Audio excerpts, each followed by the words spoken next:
तूने मुझे पुकारा शेरा वालिए,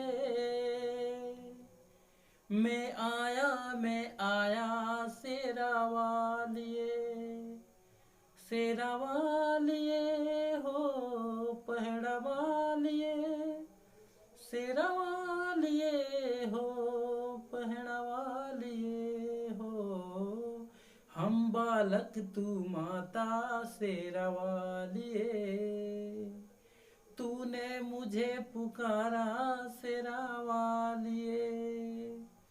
हेलो दोस्तों, यूट्यूब के माँ सरस्वती कोचिंग सेंटर में आपका स्वागत है और मैं हूं योगेश कुमार। आज के इस वीडियो में आपके लिए लेकर आया हूं एक कहानी।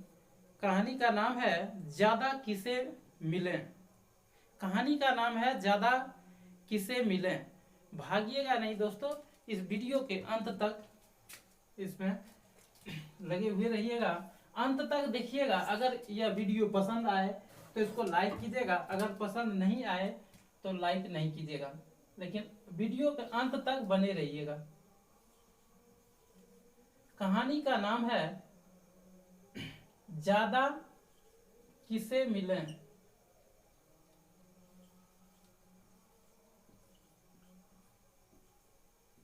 ज्यादा किसे मिले।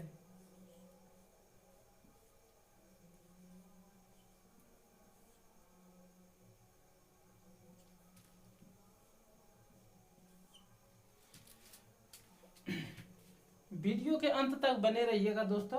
कहानी का शुरुआत कर रहे हैं। एक बार की बात है, किसी गांव में दो अजनबी घूमते घूमते पहुंचे। कहता एक बार की बात है, किसी गांव में दो अजनबी घूमते घूमते पहुंचे। शाम हो गई थी।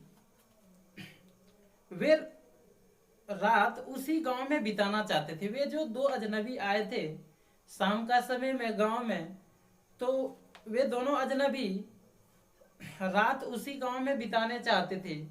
वे मुखिया के पास गए। वे दो अजनबी आए थे, वे दोनों मुखिया के पास गए और उनसे रात को गांव में ठहरने की अनुमति मांगी। वे जो दो अजनबी आए थे गांव में, वे दोनों मुखिया के पास गए और रात में ठहरने के लिए रात में गांव में ठहरने के लिए मुखिया जी से अनुमति मांगे। मुखिया जी ने दोनों को गांव की अतिथिशाला में ठहरने की अनुमति दे दी और गांव के जो मुखिया जी थे, दोनों अजनबियों को ठहरने के लिए गांव में अतिथिशाला थे। तो अतिथि लोग के ठहरने का जगह थे अतिथिशाला। वहां अतिथि ठहरने के लिए जगह था, तो वहीं ठहरने के लिए अनुमति दे दी। मुखिया ने कहा रात में आपको खाना भी मिलेगा। गांव के जो मुखिया जी थे वे बोले कि रात में आपको खाना भी मिलेगा, आप खाकर आराम से सोइए। मगर हमारे गांव का एक नियम है। मुखिया जी बोले कि इधर सब सुविधा आपको मिल जाएगा, मगर मेरा गांव का एक नियम है, उस नियम को पालन करना होगा। अजनबियों ने पूछा कैसा नियम। अजनबियों ने गांव के मुखिया जी को जवाब दिया कि कैसा नियम। नियम यह है कि, तो मुखिया ने कहा यह नियम यह है कि कोई अतिथि सोते हुए खराटे नहीं ले सकता है। इधर तो सब सुविधा आपको मिल जाएगा, लेकिन कोई भी व्यक्ति सोते हुए खराटे नहीं लिए तो कहता नहीं ले सकता। अगर खराटे लिए तो हम उसे मार डालेंगे। बोले एक शर्त है, कोई खराटा नहीं ले सकता है। नींद के समय तो हर कोई खराटा लेता है, लेकिन मुखिया जी बोले कि अगर कोई खराटा लिए तो उस खराटा लेने के बाद उसको मार डालेंगे। अजनबी ने शर्त मान ली और वे अतिथिशाला में चले गए। अजनबी बोले ठीक है, खराटा नहीं लेंगे। अगर खराटा लेंगे, अगर भूलवश अगर खराटा हम लेंगे तो मार दीजिएगा। रात को खाना खाकर दोनों सो गए। थोड़ी देर में एक अजनबी खराटे लेने लगा, जबकि मुखिया जी की तरफ से शर्त मंजूर हो गया था। शर्त करवा लिए थे मुखिया जी कि कोई खराटे नहीं ले सकते हैं। अगर खराटे लेने वाला को खराटे लेने वाला को मार डालेंगे, यही शर्त करवाए थे। जबकि एक अजनबी खराटे लेने लगे, तो खराटे लेने लगे। इस संकट से बचने का उसे एक उपाय सूझा। तो क्या हुआ, एक अजनबी खराटे लेने लगे, इसे दूसरे की नींद खुल गई। जब एक व्यक्ति अजनबी खराटे लेने लगे, दूसरे अजनबियों का नींद खुल गई। उसने सोचा गांव वाले इसके खराटे सुनकर आते ही होंगे। तो दूसरे अजनबी क्या बोले, गांव वाले खराटे सुनकर इसके आते ही होंगे खराटा सुन के, अब तो जान गई। दूसरे अजनबी ने कहा अब तो जान गई, अब जान बचने वाला नहीं है। इस संकट से बचने का उसे एक विचार आया। दूसरा अजनबी ये सोच रहा है कि क्या किया जाए, गांव वाला जैसे ही सुन लिया खराटा तो हम लोग को बचने नहीं देगा। तो दूसरे अजनबियों को जो जगा हुआ था उसको विचार आया कि कैसे बचा जाए। धीरे धीरे गांव वाले भी पहुंच गए, सभी मिलकर। तो देखिए क्या किए, तो वो सोचे कि गांव वाले आ जाएंगे खराटे सुनकर, संकट से बचने के लिए। और वह जोर जोर से गाना गाने लगे। दूसरा व्यक्ति जो जगा हुआ था उसने क्या किया, गाना गाने लगा। गाने की आवाज सुनकर मुखिया वहां पहुंच गया। धीरे धीरे गांव वाले भी पहुंच गए, सभी मिलकर गाने लगे।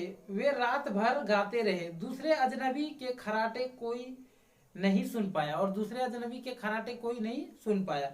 सुबह उठकर जब दोनों जाने लगे तो मुखिया ने उन्हें सिक्कों से भरा एक थैला दिया और कहा, जब सुबह जाने लगे दोनों अजनबी, तो गांव के जो मुखिया थे उसने क्या किए, गांव के जो मुखिया जी थे उसने एक सिक्कों से भरा एक थैला दिया और कहा, रात हम लोगों ने काफी अच्छा समय बिताया, इसीलिए यह तोहफा आपके लिए है। बोला रात में हम लोगों ने अच्छा समय बिताया, इसीलिए यह तोहफा आपके लिए है। थैला लेकर दोनों विदा हुए। दोनों अजनबी क्या किए, थैला लेकर के दोनों विदा हुए गांव से। दोनों विदा हो गए। गांव से बाहर निकलते ही दोनों झगड़ने लगे। दोनों को लोभ हो गया। जब सिक्का से भरा हुआ थैला देख लिया तो दोनों का मन में लोभ हो गया और आपस में झगड़ने लगे। दोनों अपने लिए ज्यादा सिक्कों की मांग कर रहे थे। एक अजनबी बोल रहे थे, नहीं, थैलों से ये थैला में जो सिक्का है पूरा सिक्का हमको चाहिए, मुझे दे दो। दूसरा बोलता था, नहीं, ये मुझे दे दो। इस बात से दोनों में लड़ाई हो रहा था। दोनों अपने लिए ज्यादा सिक्कों की मांग कर रहे थे। दोनों अपने लिए क्या कर रहे थे, ज्यादा सिक्कों का मांग कर रहे थे। दूसरे का कहना था, मैंने गाना गाकर तुम्हारी जान बचाई है। दूसरा अजनबी का, जिसने गाना गाया था रात भर, उसका कहना था कि मैंने गाना गाकर तुम्हारी जान बचाई है, इसीलिए ज्यादा सिक्के मैं लूंगा। और पहला तर्क दे रहा था, अगर मैं खराटे नहीं लेता तो तुम्हें गाने का मौका नहीं मिलता, इसीलिए ज्यादा सिक्के मैं लूंगा। और दोनों आपस में झगड़ रहे थे।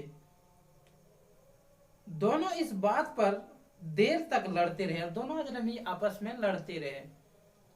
देखिए अब अंत में क्या होता है। आखिर तब वे किसी नतीजे पर नहीं पहुंच पाए। तो कहता, देखिए दोनों आपस में लड़ने लगे। देखिए कोई भी चीज है उसको मिल बांट करके ही लेना चाहिए। देखिए जब दोनों का मेहनत उसमें था, तो इस कहानी से हमें यही शिक्षा मिल रहा है कि हमें आपस में लड़ना नहीं चाहिए। जो भी चीज है, अगर दोनों अजनबी आपस में सिक्का बांट लेते तो क्या लड़ाई होते, क्या नहीं, लड़ाई नहीं होता। मिल बांट करके ही आपस में मिलजुल के रहना चाहिए। और कोई भी चीज हो उसको बंटवारा कर लेना चाहिए, ताकि आपस में मित्रता बना हुआ रह सके।